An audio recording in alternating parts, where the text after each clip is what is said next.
బరహాన్ గారు ఒక తత్వం రాశారు. కర్మ తపక బ్రహ్మ విష్ణు ఈశ్వరులు చిక్కుబడిరి. కర్మ తపక బ్రహ్మ విష్ణు ఈశ్వరులు చిక్కుబడిరి. గర్వపడకు దండి వాడని, గర్వపడకు దండి వాడని, గర్వమణచును యముడు నీకు, గర్వమణచును యముడు నీకు. మానసాని వినావే భూతము చటమే మోగనవే. కర్మ తపక బ్రహ్మ విష్ణు ఈశ్వరులు చిక్కుబడిరి. ఏమైంది? కర్మ తప్పక బ్రహ్మ విష్ణు ఈశ్వరుడు చిక్కుబడ్డారు. వాళ్ళు ఎందుకు చిక్కుబడ్డారు? వాళ్ళకి తెలియక చిక్కుబడ్డారు. మనం కూడా చిక్కుబడతామా? అబ్బా మేమెందుకు చిక్కుబడతాం? ఇప్పుడు మనం వాళ్ళకంటే ఎక్కువ తక్కువ? వాళ్ళకంటే మనం ఎక్కువ తక్కువ? వాళ్ళదే ఉందండి, మేము ఎక్కువ. కానీ ఎందుకని మీరు ఎక్కువ? జ్ఞానం తెలుసుకున్నాం. జ్ఞానం సరే, మనం ఆ వ్యూ పాయింట్ ఆఫ్ వ్యూలో వెళ్తే ఇంకో డిఫరెంట్గా ఉంటుంది. కానీ ఇప్పుడు శ్రీరాములు గారు అడిగినటువంటి కర్మ తప్పక వాళ్ళు అనుభవించారన్నారు. అయితే కర్మ శరీరానికి ఉంటుంది కానీ ఆత్మకు కర్మ లేదు. ఆత్మ ఏ పరిధిలో ఉంటుంది? కర్మ చేసింది ఎవరు? మనసు, ఇంద్రియాలు, శరీరం. కర్మ చేసింది ఎవరు? మనసు, శరీరాలు, ఇంద్రియాలు. మనకి ఈ మూడే కర్మ చేసినాయి కాబట్టి ఎవరు అనుభవించాలా? వాళ్ళే అనుభవించాలా? ఆత్మకి కర్మతో ఏమైనా సంబంధం ఉందా? లే, అదంటదు. ఆత్మ కర్మ అంటదు, ఆత్మ కర్మను అనుభవించదు. ఎట్లా అంటే చిన్న ఎగ్జాంపుల్ చెప్పు. ఒక ఆయన వెళ్తూ ఉంటే కింద పడ్డాడు. కాలుకి బాగా కట్ అయింది. కాలుకి కట్ అయింది. బాగా నొప్పిలేస్తుంది. బాగా నొప్పిలేస్తుంది. ఇప్పుడు హాస్పిటల్కి తీసుకెళ్ళారు. ఆయన ఒక ఇంజెక్షన్ చేశారు. ఒక ఇంజెక్షను చేశారు. ఇప్పుడు సెడేషన్ వచ్చింది. ఏమొచ్చింది ఆయనకి? సెడేషన్ వచ్చింది. ఇప్పుడు సెడేషన్ వచ్చిన తర్వాత కాలు నొప్పి ఉంటుందా? అదేంది? గాయం, తెగిన గాయం అంతే ఉందిగా. తెగిన గాయం అంతే ఉంది. ఏ పద్మకయ్య? ఇంకా దానికి డాక్టర్ గారు ఏం చేసినాడు? సూది తీసుకొని దారం తీసుకొని కుట్లేసిండు. అసలే అది మొత్తం తెగి ఇంత పొడుగు తెగుంటే వాపు వచ్చుంటే పట్టుకుంటేనే నొప్పిలేస్తుంటే ఇప్పుడు ఆయన ఇంజక్షన్ చేసిన తర్వాత పట్టుకొని కుట్లేస్తాడు. ఆగి పండుకున్నాయని కథను కూడా కదలట్లేదు ఏంటండి. ఇప్పుడు ఇందాక ఆటోలో తీసుకుపోయేప్పుడు అమ్మో అయ్యో వామ్మో వాయో అని మొత్తుకున్నాడు. ఇప్పుడు కిక్కును వంటల్లా కిమ్మనకుండా కూర్చో ఆగి పండుకొని నిద్రపోతుండు. ఈయన డాక్టర్ గారు ఏం చేసిండు? కుట్లు వేసుకుండు. హాయిగా కుట్లు వేసుకుని మందు రాసిండు, కట్టు కట్టిండు. ఏమైంది మరి? ఇప్పుడు నొప్పి ఎందుకు లేదు? ఇందాక అల్లాడిపోయిండు. ఆటోలో పోయేప్పుడు అల్లాడిపోయిండు. ఇప్పుడు అసలు కిమ్మంటల్లా సైలేదు చూయలేదు. ఏం జరుగుంటుందంటారు ఇప్పుడు? ఇప్పుడు మరి ఆయన గాయం లేదా? కుట్లు లేవా? నొప్పి లేదా? ఏమై ఉంటుందంటారు? ఎందుకు నొప్పి లేదు? ఇప్పుడు ఏమొస్తాను రావు గారు? నొప్పి ఆడికిపోయింది.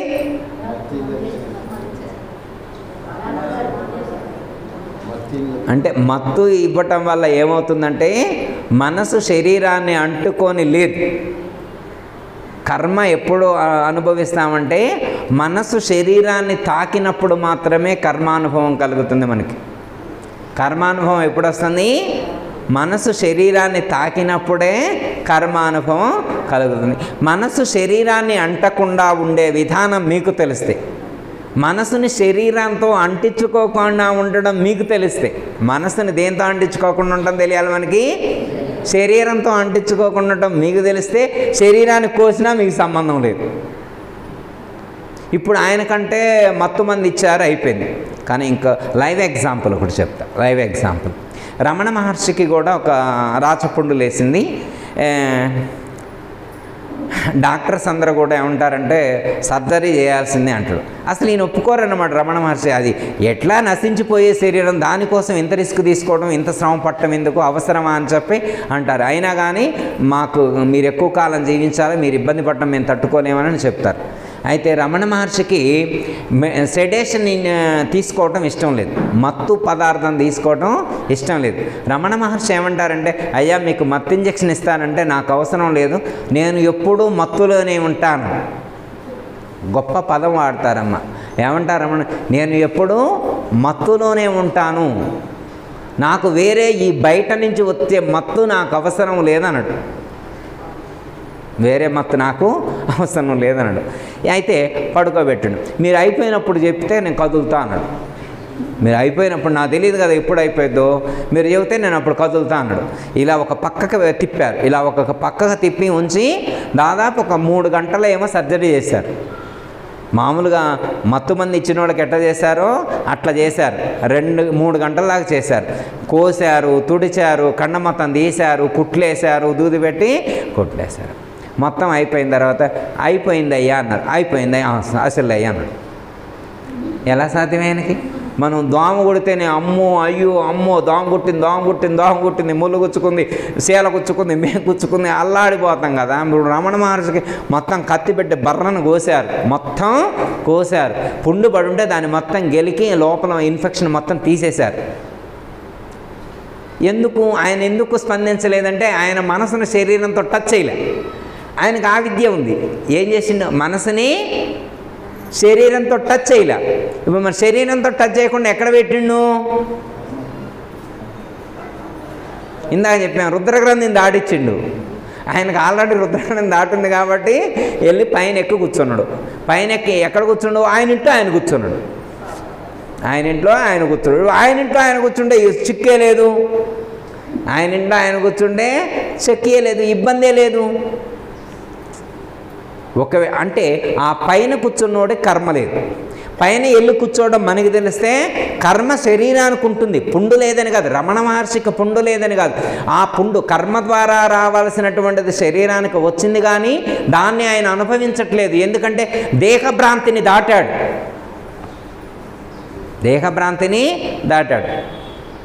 మన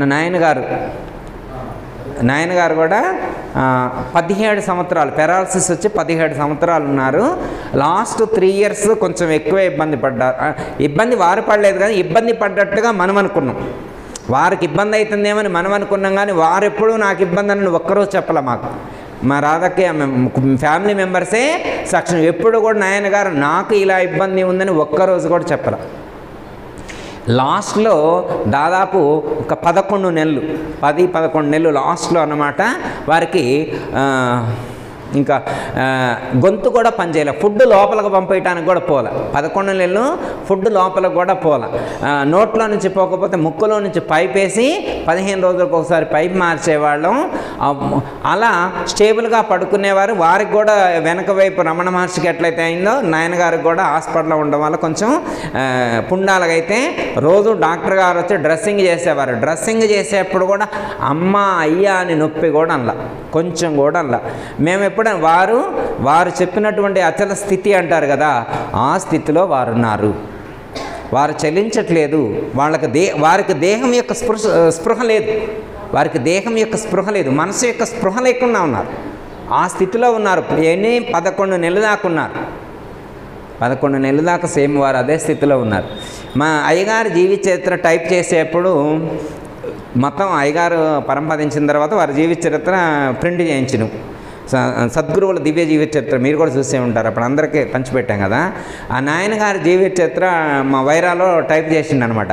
ఆయన టైప్ చేసి ఆ చరిత్ర మొత్తం విన్న తర్వాత ఈ గురువుగారు ఎవరండి అన్నాడు. ఎవరంటే మా నాన్నగారు అన్న. ఈ గురువుగారు వైరాలోనే ఉన్నారా? అసలు ఇంత గొప్ప గురువుగారు వైరాలో ఉంటే నేను ఉండి కూడా వారిని దర్శించుకోలేకపోయా. ఆయన చెప్పాడు, ఆయనకి నాయనగారు హిస్టరీ టైప్ చేస్తుంటే కళ్ళల్లో నుంచి నీళ్ళు వచ్చినాయంట. ఆయన దగ్గర దాదాపు మన వేదాంతవాణి మ్యాగజైన్ నడిపేప్పుడు దాదాపు ఒక 7-8 సంవత్సరాలు మ్యాగజైన్కి సంబంధించినటువంటి మెటీరియల్ నెలకి కొన్ని పేజీలు ప్రింట్ చేయించేవాళ్ళు.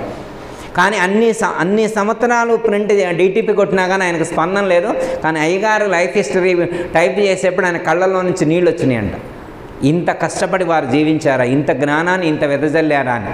లాస్ట్లో అయ్యగారు లైఫ్లో రమణ మహర్షి, రామకృష్ణ పరమహంస అలాంటి వాళ్ళని ఎగ్జాంపుల్గా తీసుకుంటూ సేమ్ రమణ మహర్షి, రామకృష్ణ పరమహంస ఎంత గొప్ప స్థితిలో ఉన్నారో, నాయన గారు కూడా అంత గొప్ప స్థితిలో ఉన్నారు అని టైప్ చేయడానికి ఆయనకు అసలు తట్టుకోలేకపోయిందంట.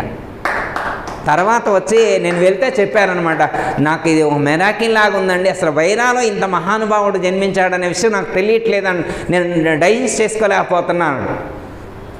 అర్థమైందా? మనం మహాత్ములు ఎవరంటే పుస్తకాల్లో చరిత్రలో ఎదుగుతాం, కానీ మన మధ్యన ఉన్నటువంటి వాళ్ళని గుర్తించాం. చెప్తున్న జస్ట్ క్వశ్చన్ అమ్మా, ఇప్పుడు సపోజు మీకు తెలిసిన ఒక మహాజ్ఞాని పేరు చెప్పండి అంటే శంకరాచార్యుల వారు, రమణ మహర్షి, రామకృష్ణ పరమహంస అని చెప్తాం, గౌతమ బుద్ధుడు అని చెబుతాం. సదానంద పసుపులేటి సీతమ్మ గారని ఎంతమంది చెప్పగలుగుతారు అమ్మా? మీకు తెలిసిన మహాజ్ఞాని అంటే, మీకు తెలిసిన మహాభక్తుడు ఎవరు అంటే మన దగ్గరలో ఉన్నటువంటి, మనం ప్రత్యక్షంగా చూస్తూ ఉన్నటువంటి ఒక జ్ఞాని పేరు చెప్పగలగాలి కదా. మనం మన దగ్గరలో ఉన్న వాళ్ళని యాక్సెప్ట్ చేయమన్నమాట. మహాత్ములుగా గొప్పవాళ్ళుగా యాక్సెప్ట్. గొప్పవాళ్ళందరూ చరిత్రలోనే ఉంటారు. చరిత్రలో ఉంటే గొప్పవాళ్ళు కాదని కాదు, నేను చరిత్రలో ఉన్న వాళ్ళని చెప్పుకోవచ్చు, ప్రత్యక్షంగా ఉన్నవాళ్ళని మనం ప్రత్యక్షంగా చూస్తూ ఉన్నటువంటి వాళ్ళని కూడా మనం చెప్పుకోవచ్చు. అంటే ఇక్కడ మెయిన్ లక్ష్యం ఏంటంటే మనసుని శరీరంతో టచ్ చేయకుండా ఉండేటువంటి జ్ఞానాన్ని ఇంప్రూవ్ చేసుకోవటం. మనసును శరీరంతో టచ్ చేయకుండా ఉండేటువంటి దానికోసమే యోగ సాధన. సరే, లాస్ట్ అండ్ ఫైనల్ ముగింపు 2 మాటల్లో చెప్పి కంక్లూడ్ చేసుకుందామమ్మా. మొత్తం ఇప్పుడు చెప్పుకున్నాం కదా. మన ఈరోజు క్లాసులో మనం ఏం చెప్పుకున్నాం? బ్రహ్మగ్రంథి, విష్ణు గ్రంథి, రుద్ర గ్రంథి విభేదనం జరగాల. దాన్ని ఎలా చేస్తారు అంటే ప్రాణము సమస్థితిలో ఉన్నప్పుడు ఈ ప్రక్రియ సహజ సిద్ధంగానే జరుగుద్ది. దానికి మీరేమీ హర్రిబరి పడాల్సిన అవసరం లేదు. అయితే దీనికోసం ఎలాంటి సాధనలు చెప్పారు ఈ ప్రపంచంలో, దీనికోసం ఈ సాధన కొనసాగడం కోసం అంటే గ్రంథిత్రయ భేదనం జరగడం కోసం ఈ ప్రపంచంలో ఎలాంటి సాధనా మార్గాలను నిర్దేశించారు అనేటువంటి ప్రశ్న వస్తే మనకి ఏమని చెప్తారంటే ఫస్ట్ ప్రాణాయామం. ఫస్ట్ సాధన ఏంటి? ప్రాణాయామం. రెండో సాధన ధ్యానం. రెండో సాధన ఏంటి? ధ్యానం. ప్రాణాయామ సాధన ద్వారా, ధ్యానం ద్వారా కొంత ఇది సాధ్యమవుతుంది. ఈ రెండేనా? ఇంకోటి నాడీ శోధన అంటే ప్రాణాయామంలోనే నాడీ శోధన జరుగుద్ది అట్లా. ఓకే. నెక్స్ట్ ఇంకోటి జపం చేయటం ద్వారా, జపం, భజన చేయటం ద్వారా, స్మరణ చేయటం ద్వారా. మరి ఇందాక మనం ప్రాణాయామం అన్నాం, మరి ధ్యానం అన్నాం, ఇప్పుడు మరి స్మరణ, మంత్రజపం ఇవి ఎలా సుషుమ్నానాన్ని ఎలా యాక్టివేట్ చేస్తాయి, మరి ఎలా గ్రంథిత్రయ భేదనం జరుగుతుందని అనుకుంటాం. మనం జపం చేసేప్పుడు కూడా మనసు నిశ్చల స్థితిలో ఉంటుంది. మనసు ఎప్పుడైతే నిశ్చల స్థితిలో ఉంటుందో ఆటోమేటిక్గా ఉచ్ఛ్వాస నిశ్వాసలు సమస్థితిలో ఉంటాయి. ప్రాణం సుషుమ్నాలోంచి పైకి ఊర్ధ్వగమనం చేస్తుంది. ఓకే. ఇంకోటి భజన, జపం, స్మరణ వీటి ద్వారా ఎక్కువ ప్రయోజనం కలుగుతుంది. ఉపాసన అంటే తన్మయత్వంతో చేయబడేటువంటివి ఇవన్నీ కూడా. మళ్ళా గురువుగారు మనం కూడా భజన చేస్తున్నాంగా, మనం కూడా ఇదే కదా, మీరు చెప్పే భజన ఇదే కదా, ఈ భజన చేస్తేనా? మరి ఏ భజన చేస్తే? మనం కూడా మంత్రం చదువుతాం కదా, ఏ చంద్రశేఖర్ గారు, మనం కూడా మనం చదివే మంత్రమే కదా ఇది కూడా అని అనుకుంటున్నాం కదా. మంత్రం అదే, భజన అదే, కానీ తన్మయత్వం ఏముండాలి అక్కడ? తన్మయత్వం ఉండాలి. ఏకాగ్రమై ఉండాలి. అనన్య భక్తి ఉండాలా?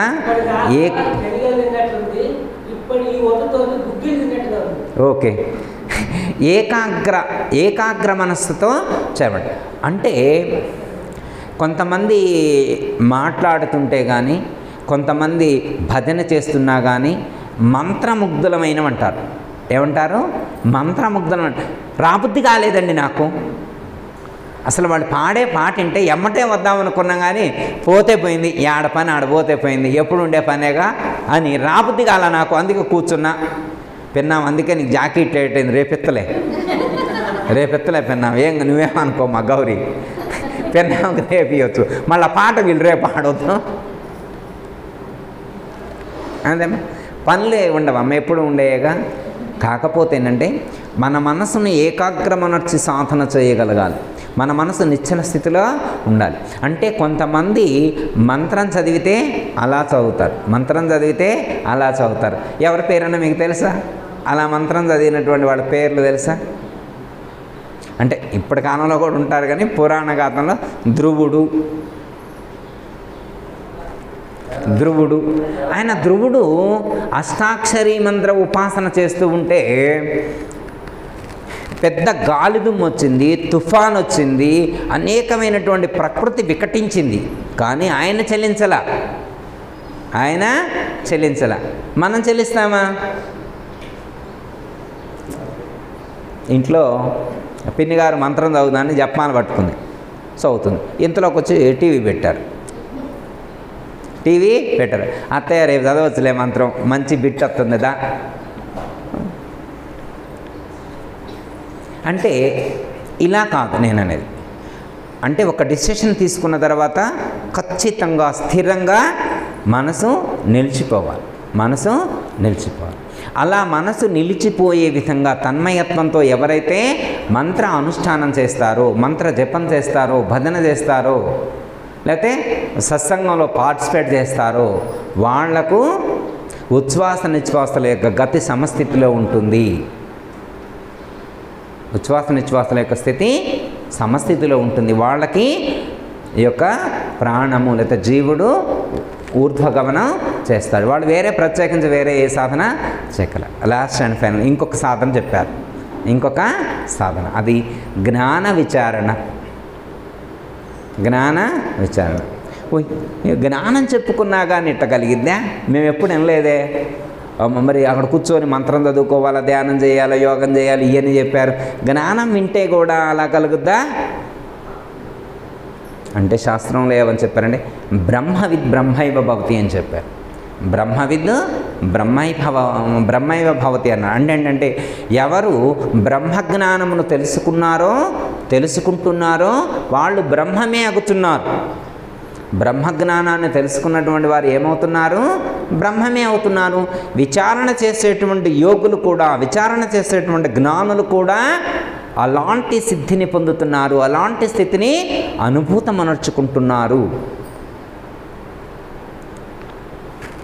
విచారణ చేసేప్పుడు కూడా ఎలా విచారణ చేయాలి అంటే సమాధినిష్టగా ఉండి, తన చుట్టూ ఉన్నటువంటిది నశించినా కానీ చెలించకుండా ఉండేటువంటి స్థిరమైనటువంటి బుద్ధితో సాధన చేయాలి. మీకు తెలిసే ఉంటుంది, జనక మహారాజు గురువుగారి దగ్గర బోధ వినటానికి వెళ్ళాడు. అక్కడ ఉన్నటువంటి శిష్యులందరికీ కూడా జనక మహారాజు మీద ఒక ద్వేషం అన్నమాట. ఎందుకంటే గురువు గారు ఆయన రాజుగారు కాబట్టి ఆయనకు ప్రియారిటీ ఇస్తున్నారు అనుకుంటున్నారు. జనక మహారాజుకి అర్హత ఉంది కాబట్టి ప్రియారిటీ ఇస్తున్నారు అనుకోవట్లా. జనక మహారాజుకి ఆయన రాజు కాబట్టి, చక్రవర్తి కాబట్టి, ఆయన ధనవంతుడు కాబట్టి గురువుగారు 4 డబ్బులు ఇస్తారేమని చెప్పి గురువుగారు ఆయనకు ప్రియారిటీ ఇస్తున్నాడు. డబ్బుల కోసం గురువుగారు ప్రియారిటీ ఇస్తాను అనుకుంటున్నారు. కానీ విషయం అది కాదు. ఆయనకి భౌతిక ధనం గురించి కాదు. జనక మహారాజుకి ఆధ్యాత్మిక ధనం అధికంగా ఉంది. ఆధ్యాత్మికపరమైనటువంటి జ్ఞానధనం మెండుగా ఉన్నటువంటి వాడు జనకుడు. అందుకోసం గురువుగారి యొక్క మన్ననలు పొందేవాడు. ఒకరోజు శిష్యులందరూ ముందు వచ్చారు. జనక మహారాజు రాలేదు. రాకపోతే జనక మహారాజు వచ్చాకనే క్లాస్ స్టార్ట్ చేస్తా అన్నారు. జనక మహారాజు వచ్చాకే క్లాస్ చేస్తాను. ఇక ఆ రోజు వాళ్ళకి మండిపోయింది శిష్యులకి. మేము వచ్చి అర్ధగంట అవుతుందో ముందు వచ్చి కూర్చొని మాకు అస్సలు చెప్పకుండా ఆయన వచ్చింది ఆ కాపుదాడేనా, మేమే ఏమి తెలియని వాళ్ళు అన్నట్టు ఆయన బాగా గొప్పగా తెలిసిన వాళ్ళు గురువుగారు అట్లని అనుకున్నారు. గురువుగారికి తెలియదు ఏ శిష్యుడు ఎలాంటి వాడు, ఎవరెక్కడ ఎలా ప్రవర్తిస్తారు. ఆ మాత్రం తెలుసుకోకపోతే ఆయన గురువు అవుతారా? ఆ మాత్రం తెలియదు. ఎవరి మనసులో ఏముందో తెలుసుకోలేడా? గురువుగారు వెంటనే కనిపెట్టాడు. సరే, ఒకరోజు సత్సంగం జరుగుతూ ఉన్న టైంలో జనకరాజు కూడా వచ్చి కూర్చుంటాడు. అందరు కూర్చున్న టైంలో గురువుగారు తన యొక్క యోగశక్తి ద్వారా మిథిలా నగరం మొత్తం అగ్నికి ఆహుతున్నట్లుగా ఒక భ్రమ కలిగించాడు. అగ్నికి ఆహుతి అవుతున్నట్లుగా, ఆ నగరం మొత్తం అగ్నికి ఆహుతి అవుతున్నట్లుగా ఒక భ్రమ కలిగించాడు. ఇక ఆ శిష్యులందరూ పరుగులెత్తారు గురువు గారి దగ్గర. కనీసం ఇప్పుడు సత్సంగం జరుగుతుంటే వెళ్ళాలంటే పర్మిషన్ తీసుకొని వెళ్ళాలన్నారు. అసలు వెళ్ళకూడదు. సత్సంగం జరుగుతుంటే మధ్యలో లేచి వెళ్ళకూడదు అనమాట. అది గురువును అవమానపరిచినట్టు. ఒక గురువు ఉపన్యాసం చెప్తుంటే చెప్పకుండానే లేచి వెళ్ళిపోయినా కానీ అట్లా మరీ అర్జెంట్ అయితే వెళ్ళొచ్చు. స్టార్ట్ అయిందే ఎండ్ అయిన దాకా ఉండాలి. అలా చెప్పకుండా వెళ్ళిపోయినా కానీ మధ్యలో లేచి వెళ్తే అవమానపరిచినట్టు, జ్ఞానాన్ని లేదా గురువుని అవమానపరిచినట్టు అవుతుంది. అందుకే చాలామంది ఎవరు వెళ్ళరు, అయిందాక ఉంటారు. ఇప్పుడు జనక మహారాజు ఏంటంటే అందరూ వాళ్ళ మిథిలానగరం మొత్తం అగ్నిగా అవుతుంటే వాళ్ళ శిష్యులు, ఆ గురువుగారి శిష్యులందరూ పరుగులు తీశారు. ఒక్కళ్ళు కూడా గురువు గారికి చెప్పాలా, పర్మిషన్ తీసుకోవాలా, వెళ్తున్నామని. పోనీ వాళ్ళకి ఏమైనా గొప్ప గొప్ప బిల్డింగులు ఉన్నాయా? లేవు. ఆ పరిగెత్తిన వాళ్ళందరికీ కుటీరాలే అవి ఉన్నాయండి. కుటీరాలే ఉన్నాయి. వాళ్ళ ఈ శిష్యులందరికీ కూడా కుటీరాలే ఉన్నాయి. పెద్ద బిల్డింగులు కూడా కాదు. మరి కుటీరాల్లో ఏమనకన్నా విలువైన వస్తువులు ఉన్నాయంటే ఏమి లేవు. వాళ్ళు కట్టుకునే 4 పంచలు 4 కండవులు, 4 పంచలు 4 కండవులు ఇవే ఉన్నాయి. ఏమీ లేవు. అంత వాల్యుబుల్స్ ఏమి లేవు. అయినా వాటి కోసం వీళ్ళు పరిగెత్తారు. నా డ్రెస్ పోయిద్దానని పరిగెత్తారు. కానీ అక్కడ ఉన్నటువంటి గురువుగారు, నాయన మరి మిథిలా నగరం మొత్తం అగ్నికి ఆహుతి అవుతుందంట, మరి నువ్వు ఇక్కడే కూర్చున్నావు, వెళ్ళు నాయన అంటారు. వెళ్ళు నాయన అంటే నేను వెళ్ళను అంటాడు. నేను వెళ్ళను, నాకు అది ప్రధానం కాదు, మీ సన్నిధి నాకు ప్రధానం అని చెప్పి అక్కడే కూర్చొని ఉన్నాడు. నెక్స్ట్ తర్వాత ఆ మంటలు దగ్గరకు వస్తుంటాయి. ఆ మంటలు దగ్గరకు వస్తున్నాయి, వేడి తగులుతుంటుంది. గురువుగారు చెప్తారు, నాయన మంటలు సమీపిస్తున్నాయి, నువ్వు వెళ్ళి అంటాడు. మంటలను సమీపిస్తున్నాయి, నువ్వు వెళ్ళు, తప్పించుకో అంటారు. మీరున్నారుగా గురువుగారు, మీరు కదలకుండా ఉంటే నేను ఎలా కదిలేను? ఇప్పుడు మీకు లేని ప్రమాదం నాకు వస్తుందా? మీ రక్షణలో నాకు ఎలాంటి ఇబ్బంది ఉండదు అని చెప్పి కదలకుండా అక్కడే ఉంటాడు. అప్పుడు ఆయనకి విదేకుడు అనే పేరు ఇచ్చాడు. విదేకుడు అంటే దేహమునందు భ్రాంతి లేనటువంటి వాడు అని అర్థం. విదేహముక్తుడు అన్నారు జనక మహారాజుకి. అంటే శరీరం ఉన్నప్పుడే శరీరం యొక్క భ్రాంతిని పూర్తిగా విడిచిపెట్టినాడు జనక మహారాజు. ఓకే, అంటే చూడండి, జ్ఞాన విచారణ చేయటం అంటే ఎలా విచారణ చేయటం? ఎలాంటి వాళ్ళకి ఇలాంటి గ్రంథిత్రయ వేదన జరుగుతుంది? ఎలాంటి విచారణ చేసేటువంటి వాళ్ళకి గ్రంథిత్రయ వేదన జరుగుతుంది అంటే జనక మహారాజులాగా గురువు యొక్క సమక్షంలో కూర్చొని విచారణ చేస్తూ ఉన్నటువంటి సందర్భంలో మనసు చెలించకుండా గురువు యొక్క వాక్యమునందే మనసు ఏకాగ్రమనర్చి ఎవరైతే ఉంటారో వాళ్లకు ఏం జరుగుద్ది? గ్రంథిత్రయ వేదనం జరుగుద్ది. గ్రంథిత్రయ వేదనం జరుగుద్ది. ఓకే,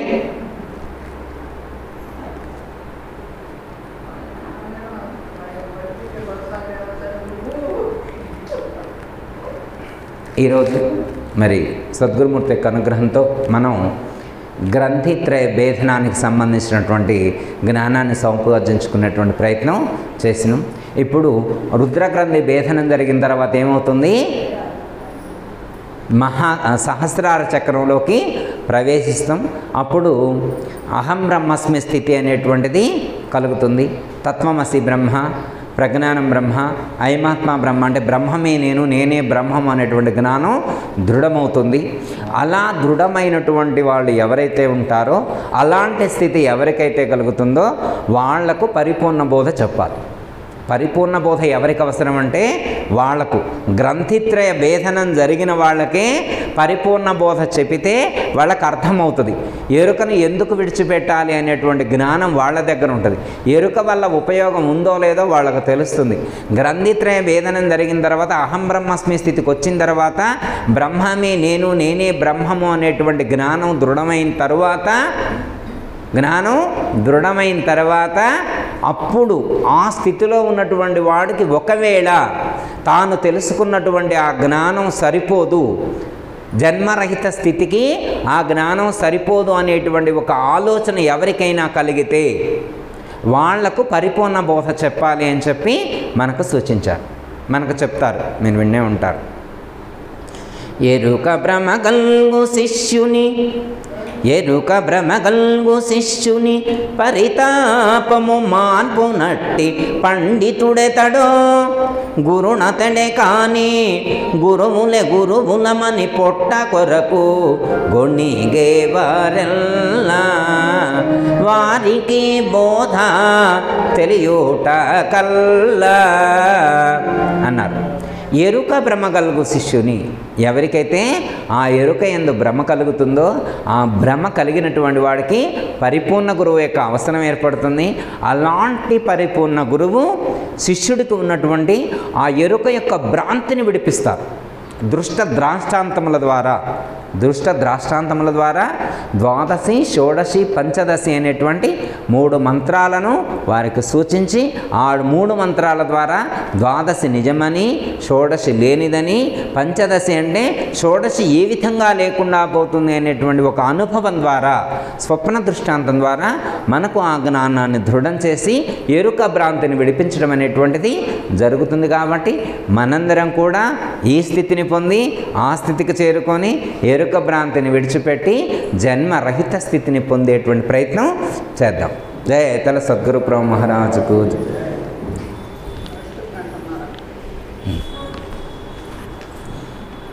ఇంకా ఏ సాధన నీకెందుకు వీసానికి మనకి రాదు వినుమాయ్యా, నే సాధుల చే విన్నది ఏ సాధన లేని బోధ ఎరిగింతూ పోకు, సాధనాలందు మరిగితే రాకు, ఏ సాధనల జోలి ఏ నొల్లానని నీవు, ఏ సాధనల జోలి ఏ నొల్లానని నీవు బాసా చేసితేవేని పరిపూర్ణ బోధాను ఎరిగింతూ పోకు, సాధనాలందు మరిగితే రాకు, సాధనాలందు మరిగితే రాకు. ఓకే. ఏ సాధన నీకెందుకు వీసానికి మనకి రాదు వినుమాయ్య. ఎవరికి చెప్పారు ఇది? సాధనలో అవసరం లేదని చెప్పారు. సపోజ్ ఉదాహరణకి మనం పెళ్ళికి వెళ్ళాం, ఒక పెళ్ళికి వెళ్ళాం. ఆ పెళ్ళిలో లంచ్ అద్భుతంగా ఉంది, 4 రకాల బిర్యానీలు పెట్టారు, మంచి టేస్ట్, ఐస్ క్రీములు, స్వీట్స్, హాట్స్ మొత్తం ఫుల్గా ఉన్నాయి. అప్పుడు ఫుల్ ప్యాక్ అయింది. ఏం చేశారు? ఫుల్ ప్యాక్ చేశారు. మొత్తం ఫుల్ ప్యాక్ చేస్తే మొత్తం నిండిన తర్వాత మొత్తం ఫుల్ ప్యాక్ అయి నిండిన తర్వాత పద్మ ఆంటీ వాళ్ళ ఇంటికి వెళ్ళాం, పద్మక్కయ్య గారు వాళ్ళ ఇంటికి వెళ్ళాం. మనం వస్తామని చెప్పి పద్మక్కయ్య గారు పూరీలు చేసింది. పక్కన మకి గారెలు చేసింది, మినపగారెలు మకి చేసింది, పద్మక్కయ్య గారు పూరీలు చేశారు. మనం ఆల్రెడీ ఫుల్ ప్యాక్ చేసుకొని వచ్చినాం అక్కడ పెళ్లి కాడ. ఇప్పుడు మీరు ఖచ్చితంగా తినాల్సిందే అన్నారు, రాంగంలోనే పెట్టారు. ఎన్ని తింటాం పూరీలు? అయ్యా 4, 8, 6. మరి మకి గారెలు ఇక్కడ పూరి 4 వేస్తే మరి గారెలు ఎట పడతాయి? అంటే ఏంటి అర్థం? అంటే ఫుల్ ఫ్లెడ్జ్డ్గా నిండిన తర్వాత నీకు ఎంత స్మెల్ వచ్చినా కానీ, ఎంత సువాసన వచ్చినా కానీ, ఎంత బాగున్నా కానీ పూరీలు ఎక్కువ, గారెలు ఎక్కువ. ఏమంటావు? నాకు వద్దు అంటావు, నాకు వద్దు.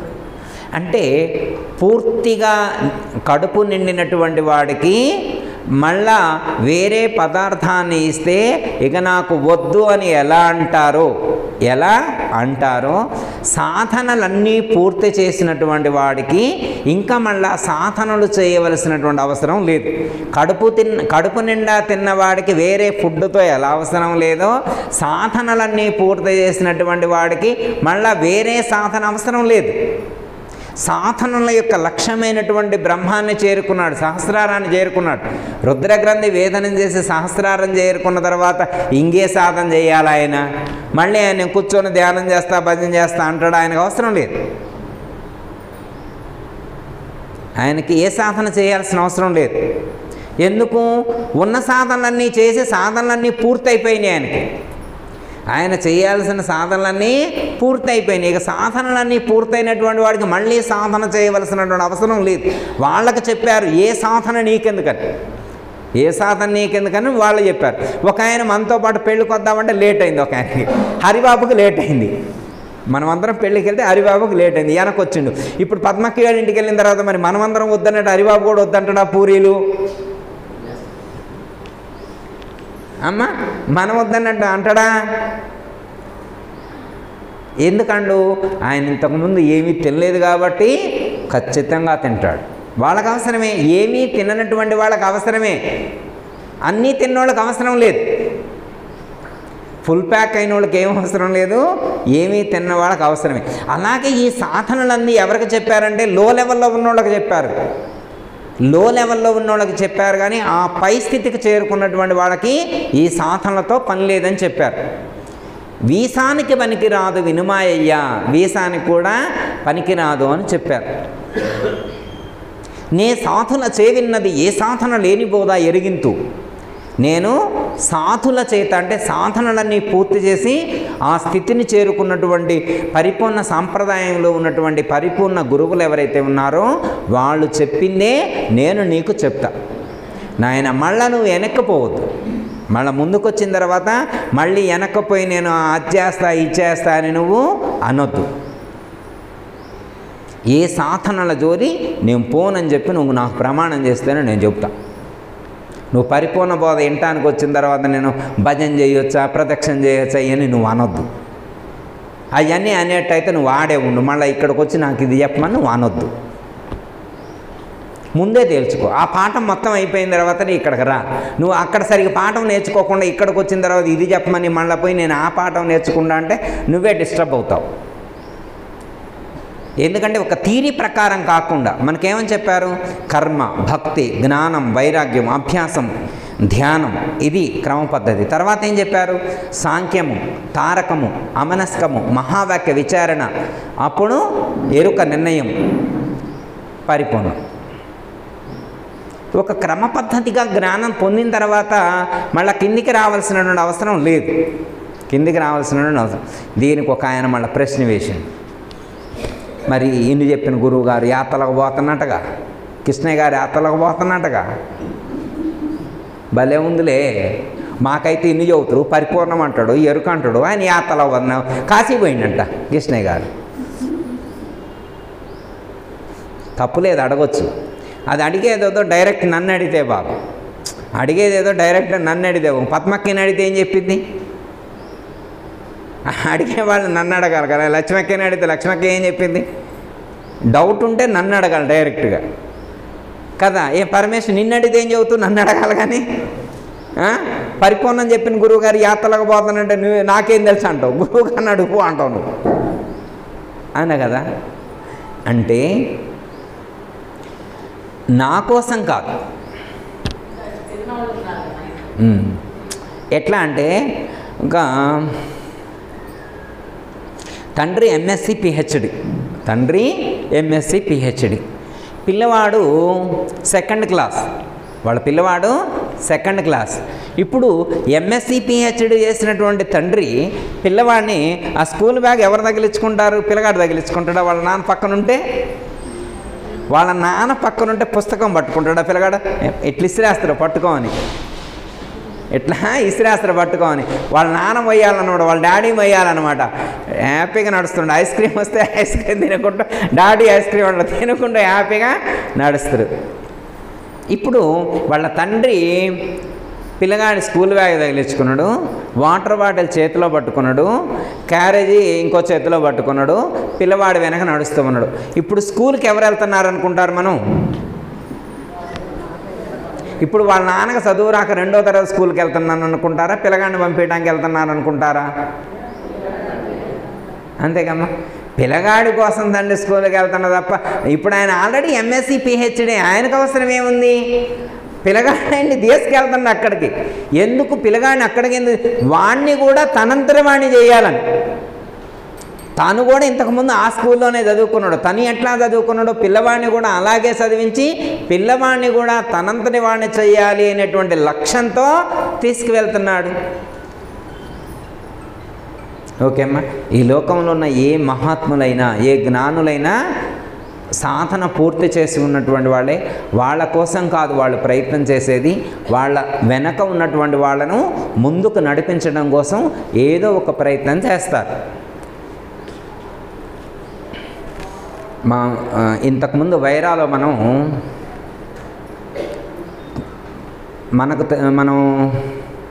108 కలశాలతో అభిషేకం చేసినాం వైరాలో. నాయనగారి పాదుకులకు 108 కలశాలతో మనం అభిషేకం చేసాం. ఎలా చేసాము అంటే మనం పూజ చేసేప్పుడు కొన్ని మంత్రాలు చదువుతాం. శ్లోకాలు అనుకోండి, కొన్ని మంత్రాలు కాబట్టి శ్లోకాలు. గంగే చ యమునే చైవ గోదావరి సరస్వతి నర్మదే సింధు కావేరీ జలేస్మిన్ సన్నిధిం కురు కావేరీ తుంగభద్రా చ కృష్ణవేణీ చ గౌతమి భాగీరథీ చ విఖ్యాతః పంచగంగా ప్రకీర్తితః అస్మద్గురు చరణారవిందోదకం స్నానం కురు పావనం శుభం. ఈయన పరమేశ్వరు రోజు చదువుతారంట, మంచిదే కదా. ఓకే, మనం పూజ చేసినప్పుడే చదువుతాం. మనం ఎప్పుడు చదువుతాం ఈ శ్లోకాలు? పూజ చేసినప్పుడే చదువుతాం. నాకెందుకు ఆలోచన కలిగిందంటే, మనం గంగే చ యమునే చైవ గోదావరి సరస్వతి నర్మదే సింధు కావేరీ జలేస్మిన్ సన్నిధిం కురు కావేరీ తుంగభద్రా చ కృష్ణవేణీ చ గౌతమి భాగీరథీ చ విఖ్యాతః పంచగంగా ప్రకీర్తితః అస్మద్గురు చరణార విందోదకం స్నానం కురు పావనం శుభం. అంటే దీని అర్థం ఏంటంటే, ఇప్పుడు పైన చెప్పబడినటువంటి నదీ జలాల శక్తి మొత్తం కూడా ఈ యొక్క గురు పాద పద్మాల నుండి ప్రసరించేటువంటి ఆ యొక్క పాత జలంలో ఉన్నాయి అనేటువంటి భావనతోటి, లేకపోతే నేను స్నానం చేసేటువంటి ఈ జలంలో ఆ నదీ శక్తులన్నీ ఉన్నాయి అనేటువంటి భావనతో మనం స్నానం చేయాలని ఆ మంత్రార్థం. ఆ నదీ జలాల యొక్క గంగే చ యమునే చైవ గోదావరి అంటే గంగా యమున సరస్వతి ఆ నదుల శక్తి మొత్తం మా ఇంట్లో ఉన్నటువంటి బిందెలో ఉన్న నీళ్లలోకి రావాలని అనుకుంటున్నాం. అంతేగా అనుకుంది. గంగా యమున సరస్వతి ఆ నదులు ఉన్నాయి కదా, ఆ నదుల్లో ఉన్న శక్తి మొత్తం నా చెంబులో ఉన్నటువంటి నీళ్లలోకి, మా బకెట్లో ఉన్నటువంటి నీళ్లలోకి రావాలి తండ్రి అని చెప్పి దండం పెట్టుకొని స్నానం చేస్తున్నాం. అదే కదా మంత్రార్థం. అయితే నేనేమనుకున్నా అంటే, ఆ నదుల శక్తి రావాలని అనుకున్నాం. ఓకే, అసలు ఆ నదుల నీళ్ళే తీసుకొచ్చి చేసుకుంటే మంచిదేగా అనుకున్నా. ఇప్పుడు ఆ నదుల శక్తిని కోరుకున్నాం. నదుల శక్తిని కోరుకున్నటువంటి వాడు ఆ నదీ జలాలను తెచ్చి సమర్పించడం తప్పవుద్దా? ఆ శ్లోకంలో చెప్పబడినటువంటి గంగా యమున సరస్వతి నర్మద ఆ నదీ జలాలు మొత్తం కూడా మనం సేకరించినాం. ఆ పేర్లు, అందులో ఉన్నటువంటి జలాల పేర్లలో ఉన్నటువంటి అన్ని రకాల నదీ జలాలను తీసుకొచ్చినాం. లాస్ట్ది అయితే సింధు నది జలం అన్నమాట. సింధు నది జలం దొరకలేదు ఫస్ట్. సింధు నది జలం దొరకకపోతే ఆ పాంప్లెట్ కొట్టేయడానికి డీటీపీ కాడికి వెళ్ళాను అనమాట. మనం ఈ 108 కలశాల పూజ చేసే ముందు ఆ డీటీపీ కొట్టడానికి పోయినప్పుడు ఇట్లా 108 ఇట్లా కొన్ని పుణ్య నదీ జలాలు మన దేశంలో ఉన్నటువంటి ఆ జలాలన్నీ సేకరించను, సింధు నది జలం మాకు దొరకలేదండి అని ఆయనకు చెప్పాను అనమాట.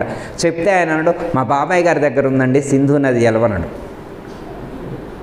అది ఎలా వస్తుంది? వాళ్ళ బాబాయ్ది విజయవాడ అనమాట. మనకి 2 రోజులే ఉందన్నమాట మన పూజకి అనమాట. ఎలా వస్తుంది అని చెప్తే వాళ్ళ బాబాయ్ కొరియర్లో పంపిస్తే అది రీచ్ అయితే మళ్ళీ ఆయన దగ్గర తీసుకొని మళ్ళీ వీటిల్లో కలిపినమాట. సింధు జలం కూడా కదిలి వచ్చింది. నేను అనుకుంటే వచ్చింది, వారి అనుగ్రహం. వారు చేయించుకోవాలనుకున్నారు. ఇప్పుడు ఆ నదీ జలాల శక్తి మొత్తం మా చెంబులో ఉన్నటువంటి నీళ్లలోకి, మా బిందెలో ఉన్న నీళ్లలోకి రావాలనుకున్న మనిషి ఆ నదీ జలాలని తెచ్చుకొని గురువుగారి పాదాలకు అభిషేకం చేస్తే మంచిదా కాదా? ఒక ఆయన తప్పన్నాడు, దండం పెట్టిలే ఆయన తప్పన్న ఆయనకి. నాకు చాలా మంచిది అనిపించింది. ఎందుకంటే విమర్శించేవాడు కూడా ఒకడు ఉన్నప్పుడే మనం చేసేది రైటా రాంగే అనేటువంటిది ఒకసారి వెనక్కి తిరిగి చూసుకునే అవకాశం ఉంటుంది.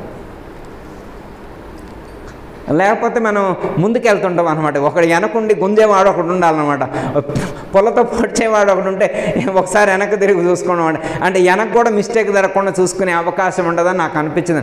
విమర్శించే వాళ్ళు ఉంటే నేను సంతోషిస్తామయ్య, నేను ఎప్పుడు ఫీల్ అవును అనమాట. ఎందుకంటే వాళ్ళు విమర్శించారు అంటే మనం చెక్ చేసుకోవచ్చు. నిజంగా తప్పు ఉంటే నేను సరిదిద్దుకోవడానికి 100% ప్రయత్నం చేస్తాను. నిజంగా నేను చేసేటువంటి సత్కర్మలో ఏవైనా మిస్టేక్స్ ఉంటే నేను సరి చేసుకోవడానికి ఏమాత్రం ఫీల్ అవ్వను, సిగ్గుపడను, బాధపడను, భయపడను. నా లక్ష్యం జన్మరహితం కోసం నేను అడుగులు వేస్తున్నా. కాబట్టి నన్ను నేను కరెక్ట్ చేసుకోవడం కోసం నేను ఎప్పుడూ వెనకాడు. కాబట్టి విమర్శించే వాళ్ళ యొక్క విమర్శలు సద్విమర్శలు అయితే ఆమోదిస్తా. వాళ్ళు చేసేటువంటి విమర్శ సరైనటువంటిది కాకపోతే పక్కన పెట్టి వదిలేస్తా. అంటే రైట్, నేను చేసేది రైటే అని అంటే మనం సాధన చేసేప్పుడు ఆ సాధన ఎందుకు చేస్తున్నాము అనేటువంటి అవగాహన ఉండాలన్నమాట. నా కోసం చేస్తున్నామా, నా చుట్టూ ఉండేటువంటి వాళ్ళ కోసం చేస్తున్నామా అనేటువంటి ఆలోచన ఉండాలి. మనం పుష్పాభిషేకం చేసినాం, మనం అప్పుడు మన మధ్యన పుష్పాభిషేకం చేసినాం. అయ్యగారికి మరి జనవరి 25వ తారీఖు మనం జన్మదిన వేడుకలు జరపాలి. పౌర్ణమి వచ్చింది ఆ రోజు, కొంచెం అటో ఇటో అయితే వేరే ఏమైనా చేయగలిగేవాళ్ళు. పౌర్ణమి రోజే వచ్చేసరికి మనం వేరే ఎక్స్ట్రా ఏం చేయలేకపోయాం. కాకపోతే ముందు రోజు పుష్పాభిషేకం చేద్దామని చెప్పి మార్కెట్కి వెళ్ళామన్నమాట. మెహదీపట్నం మార్కెట్లోకి వెళ్ళి అసలు అక్కడ ఎన్ని రకాల పూలు ఉన్నాయి అన్ని రకాలు కొన్నాం. ఆ రోజు ఒక్క రకమే మాకు ఇష్టం లేకపోలేదు. మా నేను వెళ్ళను, మార్కెట్ మొత్తం తిరిగాను, ఎన్ని రకాలు ఉన్నాయో అన్ని ఒక్కటి కూడా మిస్ అవ్వకుండా అన్ని రకాలు కొనుక్కొచ్చినాం అనమాట. అన్ని రకాలు కొనుక్కొచ్చి అన్నిటితోటి వారికి పుష్పాభిషేకం చేసినాం. అది వేస్ట్ అన్నాడు ఒక ఆయన పుష్పాభిషేకం అవసరమా, అన్ని డబ్బులు తీసుకొచ్చి అలా పారబోస్తారా అన్నాడు. అన్ని డబ్బులు తీసుకొచ్చి పారబోస్తారా అన్నాడు. మరి ఏది సరైనటువంటిది, ఏది రైటు ఏది రాంగు అంటే ఏం చెప్తాం? నాకు ఇది రైట్ అనిపించింది, ఇది నాకు విలువైంది అనిపించింది, ఇది నేను చేశా. చిన్న ఎగ్జాంపుల్ ఒకటి చెప్తా. రైటు రాంగ్ అనేటువంటిది ఎవరు చెప్తారు? మనకు అనిపించింది కాదు, అవతల వాళ్ళకి ఏమనిపిస్తుందో దాన్ని ఫాలో అవ్వాలి మనం. ఒక ఆయనకి 92 ఎంత 92 హాస్పిటల్లో అడ్మిట్ చేశారు. ఆక్సిజన్తో సరిపోదన్నారు, ఏదో పెట్టాలన్నారు. ఏమంటారు దాన్ని? వెంటిలేటర్ పెట్టాలన్నారు. రోజుకు 2 అన్నారు. రోజుకి ఎంత? 2 అని చెప్పారు. ఇప్పుడు రోజుకు 2 ఖర్చు అవుతున్నాయి వాళ్ళకి. ఇది ముందుకు పోవటంలా వెనక్కి పోవటంలా, ముందుకు పోవటంలా వెనక్కి పోవటంలా 2 అయినాయి. చుట్టం చూడటానికి పోయింది, ఓ చుట్టం చూడటానికి పోయింది. పోయి రోజుకు 2 పెట్టి ఆయన బతికించడం అవసరమా? అవసరమా? రాడు. ఇప్పుడు ఆయన బతికి ఏం సాధిస్తాడు? 92 సంవత్సరాల వయసు ఉన్నటువంటి వాడిని వెంటిలేటర్ మీద పెట్టి రోజుకు 2 లక్షలు ఖర్చు పెట్టి బ్రతికిస్తే ఇప్పుడు ఆయన వల్ల ఏ ప్రయోజనం? ఈ లోకానికి కానీ వాళ్ళ కుటుంబానికి కానీ ఏ ప్రయోజనం అని బ్రతికిస్తున్నారని చెప్పి వాళ్ళ చుట్టం ప్రశ్నించాడు. ఏమి సమాధానం చెప్తారు ఇంటోళ్ళు? ఆ చుట్టానికి ఆయన విలువ, ఆయన అవసరం లేదు. ఆ చుట్టానికి ఆయన ముఖ్యం కాదు. వాళ్ళ ఇంటికి వచ్చినటువంటి చుట్టానికి ఆయన ముఖ్యం కాదు. కాబట్టి ఆయన ఆ మనిషికి విలువ ఇవ్వట్లేదు, డబ్బుకు విలువిస్తున్నాడు. కానీ ఆ ఇంటి ఆయన వాళ్ళ కుటుంబ సభ్యులు ఏమంటున్నారు? మా నాన్నగారు జీవించున్నప్పుడు మాకు 800 కోట్లు సంపాదించిండు. ఎన్ని కోట్లు? 800 కోట్లు సంపాదించొచ్చిండు. ఆయన సంపాదించినటువంటి ధనంలో మేము ఎంత ఖర్చు పెట్టేది? పోతే పోనీ ఒక 100 కోట్లు పోయిద్దాం. ఆయన కోసం, ఆయన సంపాదించింది ఆయన కోసం పెట్టడానికి మేమెందుకు వెనకాడాలా? మేము ఇప్పుడు హాయిగా కాలు మీద కాలేసుకొని బ్రతకడానికి, ఇంత సుఖం అనుభవించడానికి కారణం ఆయన. ఆ మహాత్ముడి వల్లే మేము ఇంత ఆనందంగా ఉన్నాం. ఆ మహాత్ముడికి ఎంతైనా మేము ఖర్చు పెడతాం. అది వాళ్ళ కుటుంబ సభ్యుల యొక్క ఇంటెన్షన్. మరి ఇది వాడి చుట్టానికి అర్థమైద్దా? చుట్టం దృష్టిలో అది తప్పే. అట్లాంటి చుట్టం ఒక్క ఆయన కాదు, 100 మంది ఉన్నారు. ఆ ముసలోని బతికిచ్చి ఏం చేస్తారు? ఆ నెలకి రోజుకు 2 లక్షలు అయితే నెలకెన్ని? 60 లక్షలు. ఈ 60 లక్షలతో ఎన్ని అనాథాశ్రమాలు కట్టొచ్చని నీతులు చెబుతున్నాయన. ఇప్పుడు ఆయన ఏమంటాడు, ఈ ముసలోడిని బతికించిన లోకానికి ఉపయోగం లేదు, ఈ నెల రోజులు బతుకుతున్నాం, ఈ నెల రోజుల్లో వచ్చేటువంటి 60 లక్షలతో ఎన్ని అనాథాశ్రమాలు చేయొచ్చు, ఎంత అనాథలను బాగు చేయొచ్చు, ఎంత వృద్ధులను కాపాడవచ్చు అని ఉపన్యాసాలు చెబుతున్నాడు. ఇప్పుడు ఆ కుటుంబ సభ్యులకి లోకంలో ఉన్నటువంటి అనాథలు వృద్ధులు వాళ్ళు ముఖ్యమా, వాళ్ళ తండ్రి ముఖ్యమా?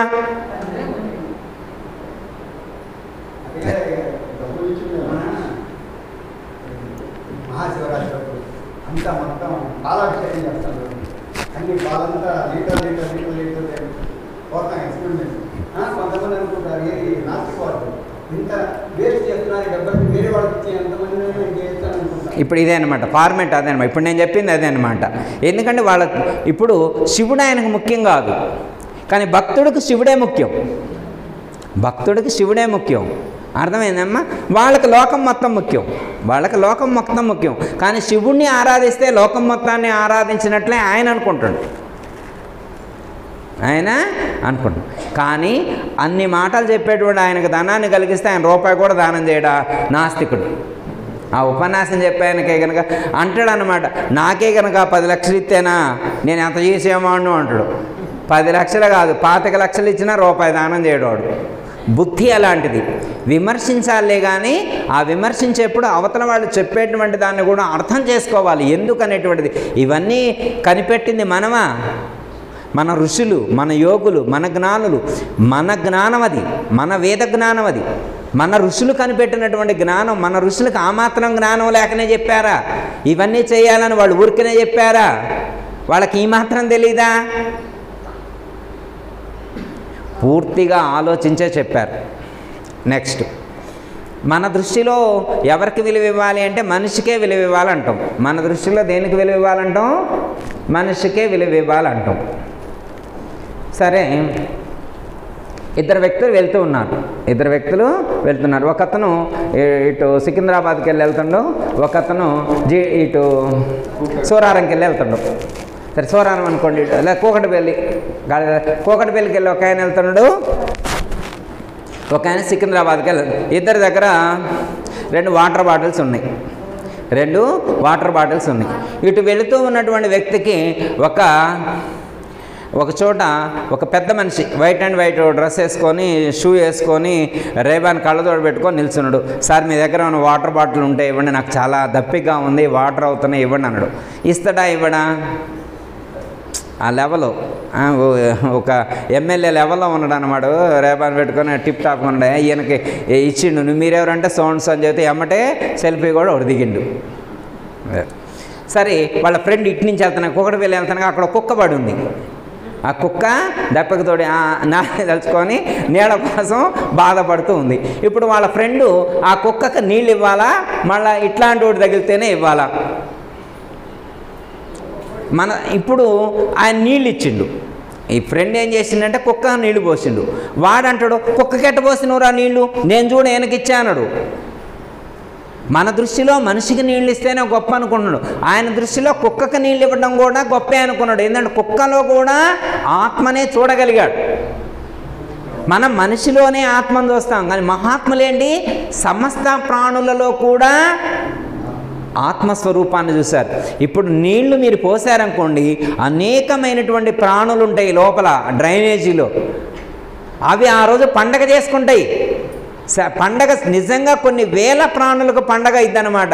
నువ్వు ఆ 1000 రూపాయలు తీసుకెళ్ళి 10 మందికే పెట్టగలుగుతావు. కానీ ఒక డ్రైనేజీలోకి వెళితే ఆ డ్రైనేజీలో ఎన్నో పురుగులు ఉంటాయి. ఆ పురుగులు ఎప్పుడు ఇంత స్వచ్ఛమైనటువంటి పాలు వాళ్ళకు దొరకవన్నమాట, వాటికి దొరకవు. ఇవాళ మంచి పాలు ఆ డ్రైనేజీలకు ప్రసరిస్తే అక్కడ ఉన్నటువంటి ప్రాణులు పండగ చేసుకుంటాయి. ఈ 10 మందికి ఇచ్చిన దానికంటే అక్కడ కొన్ని వేల ప్రాణులకి ఇస్తే ఇంకా ఎక్కువ పుణ్యం వస్తుంది. నీకు అలాంటి థాట్ ఉండాలి. అంతేగా మనిషికి ఇస్తేనే పుణ్యం, కుక్క కీయటం తప్పు, కోతి కీయటం తప్పు, కాకి కీయటం తప్పని అనుకోకూడదు. శ్రీరామచంద్రమూర్తి ఒక ఆంజనేయుడిని గౌరవించాడా? మిగతా వానరులందరినీ గౌరవించలా? ఇంకోటి, వారధి కట్టేటువంటి టైంలో ఒక ఉడుత తెలుసుగా మీకు, ఉడుత వచ్చి ఆ ఇసుకలో పొర్లి ఆ ఇసుకను తీసుకొచ్చి ఇక్కడ విదుల్చుతుందన్నమాట. ఎంత ఇసుక తెస్తుంది? ఉడత ఎంత తెచ్చిద్దమ్మా? కానీ 10 గ్రామ్స్ కూడా తీస్తారాదు, మహా అంటే ఓ 10 గ్రాములు తెస్తుందేమో. అది రోజు మొత్తం తిరిగితే ఎంత వచ్చింది? ఓ 2 కేజీలైనా వచ్చిద్దో రాదో, అవునా కదా? రోజు మొత్తం మీద 2 కేజీలైనా వస్తుందో రాదు. కానీ శ్రీరామచంద్రమూర్తి ఆ ఉడతను కూడా దగ్గరకు తీసుకొని చేతిలోకి తీసుకొని దాన్ని ఇలా ప్రేమతో నిమిరాడు. మనం చేయగలమా? మనకి ఉడతలో దాతృత్వాన్ని, ఉడత మీద అంత గొప్పదనాన్ని మనం చూడగలమా, చూపెట్టగలమా? ఉడత కనబడితే రాయి తీసుకొని వేస్తాం. అది ఎందుకు వచ్చిందో కూడా చూడటం మనకి తెలియదు కదా. ఉడత కనబడ్డా, కుక్క కనబడ్డా రాయితోటే వేస్తాం. కానీ శ్రీరామచంద్రమూర్తి ఉడతను కూడా మిగతా అందరు భక్తుల్లాగానే ట్రీట్ చేయగలిగాడు. ఉడతలో నేను ఆత్మను చూడనని అనలేదే, ఉడతను నిమరడం తప్పనని అనలేదే. అంటే మనకు చూడటం రావాలి. మమాత్మ సర్వభూతాత్మ అని మనం చదువుకుంటున్నాం కదా ప్రార్థనా శ్లోకంలో. మమాత్మ సర్వభూతాత్మ అంటే సమస్త ప్రాణులన్నింటిలో కూడా ఆ చైతన్యాన్ని దర్శించేటువంటి సామర్థ్యం, అలాంటి బుద్ధి బలం మనకు ఉండాలి. ఓకే, అలాంటి బుద్ధి బలాన్ని ప్రసాదించమని చెప్పి సద్గురుమూర్తిని ప్రార్థిస్తూ ఈరోజు మరింతటితో సెలవు. దయతల సద్గురు ప్రభు మహారాజుకు అందరికీ జయ గురు. మరిన్ని ఆధ్యాత్మిక రహస్యాల కోసం అచల బోధ, ఆత్మబోధ, భగవద్గీత, అలాగే పండుగల్లో దాగిన అర్థాలు, అంతరార్థాల కోసం మరియు యోగము, ధ్యానము మొదలైన అనేక ఆధ్యాత్మిక తెలుగు ప్రవచనాల కోసం క్రింద ఉన్నటువంటి రెడ్ కలర్ సబ్స్క్రైబ్ బటన్ను క్లిక్ చేయండి. అలాగే ప్రక్కనే ఉన్నటువంటి గంట సింబల్ను నొక్కండి. అలాగే ఈ వీడియో మీకు నచ్చినట్లయితే లైక్ చేయండి మరియు షేర్ చేయండి. జై గురు.